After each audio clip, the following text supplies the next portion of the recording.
ഉസ്താദിൻ്റെ ഖബർ ഇവിടെ ഉള്ളതാ റെഡിയാക്കി വെച്ചിട്ടുണ്ട്. അല്ലാ,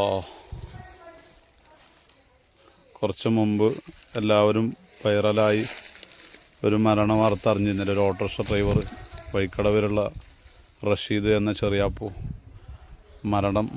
മരണത്തെക്കുറിച്ച് പാട്ട് പാടിയിട്ട് ഉടനെ പിറ്റേന്ന് അങ്ങനെ മരണപ്പെട്ടൊരു ചെറിയാപ്പൂവിനെ കുറിച്ച് എല്ലാവരും അനുസ്മരിച്ചിരുന്നു. ആ ചെറിയാപ്പൂവിൻ്റെ ഖബറാണിത്. അവൻ്റെ തൊട്ട് മുമ്പിലാണ് അന്യരായ ഉസ്താദ് അന്തി ഉറങ്ങുന്നത്. ഉസ്താദിൻ്റെ ആഗ്രഹം ജീവിതകാലത്ത് തോരക്കുന്ന് ഖബർസ്ഥാൻ തന്നെയായിരുന്നു. ഉസ്താദിൻ്റെ നാവ് കൊണ്ട് അത് പറഞ്ഞിട്ടുണ്ട്, എനിക്ക് തോരക്കുന്ന് കിട്ടണമെന്ന്. ആ അഭിലാഷം പോലെ ഉസ്താദ് തോരക്കുന്നിലേക്ക് വരികയാണ്. അള്ളാഹു ഉസ്താദിൻ്റെ ഈ ഖബർ മണിയറയാക്കട്ടെ. അള്ളാഹു ഉസ്താദിനോട് കൂടെ നമുക്ക് സ്വർഗത്തിൽ ഒത്തുചേരാൻ ഭാഗ്യം തരട്ടെ. ആമീൻ യാ റബ്ബൽ ആലമീൻ. ജീവിതത്തിലെ ആഗ്രഹം പോലെ അന്തി ഉറങ്ങാൻ സാധിക്കുക എന്നുള്ളത് ഒരു മനുഷ്യന് ലഭിക്കുന്ന ഏറ്റവും വലിയൊരു ഭാഗ്യമാണ്.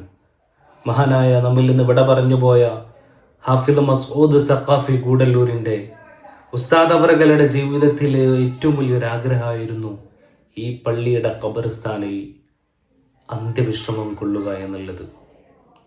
നമുക്കൊക്കെ ഒരുപാട് ആഗ്രഹങ്ങൾ നമ്മുടെ മനസ്സിലുണ്ടാകും, ഈ ഒരു മരണത്തിന് ശേഷമുള്ള ആഗ്രഹങ്ങൾ. അതൊരു പക്ഷേ പലതും സാധ്യമാകാതെ പോകുന്ന പല സാഹചര്യങ്ങളും പല സ്വപ്നങ്ങളുമാണ് മരണത്തോടുകൂടി മണ്ണടിയുന്ന ചില സ്വപ്നങ്ങൾ. പക്ഷെ ഇവിടെയും നമ്മുടെ ഉസ്താദ് ഭാഗ്യവാനാണ്.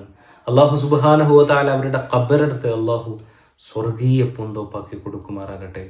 നിഷ്കളങ്കനായ ജീവിതത്തിൽ ഒരുപാട് പ്രഭാഷണങ്ങൾ കൊണ്ട് ആളുകളുടെ ഹൃദയം കീഴടക്കാൻ സാധിച്ച തൻ്റെ സ്വതസിദ്ധമായ ശൈലി കൊണ്ട് വലിച്ചു നീട്ടാതെയും കാര്യങ്ങൾ കൃത്യമായി ലളിതമായി സുന്ദരമായി പുഞ്ചിരിച്ച മുഖത്തോടുകൂടി അവതരിപ്പിക്കാൻ കഴിഞ്ഞിട്ടുള്ള ഒരു വലിയ മഹാപണ്ഡിതനാണ് മഹാനായ നമ്മുടെ മസ്ഊദ് സഖാഫി ഉസ്താദ് എന്ന് പറയുന്നത്. അവരുടെ ഖബറിടത്തെ അല്ലാഹു സ്വർഗീയ പൂന്തോപ്പാക്കി കൊടുക്കട്ടെ. അവരുടെ മണിയറയിലെ മണ്ണെന്ന് പറയുന്ന നമ്മളൊക്കെ കിടക്കാൻ പോകുന്ന ഖബറിലെ മണിയറയിലെ ആദ്യത്തെ രാത്രിയാണ് ഇന്ന്. അല്ലാഹു സുബ്ഹാനഹു വ തആല ദറജയെ ഉയർത്തി കൊടുക്കട്ടെ. ആമീൻ.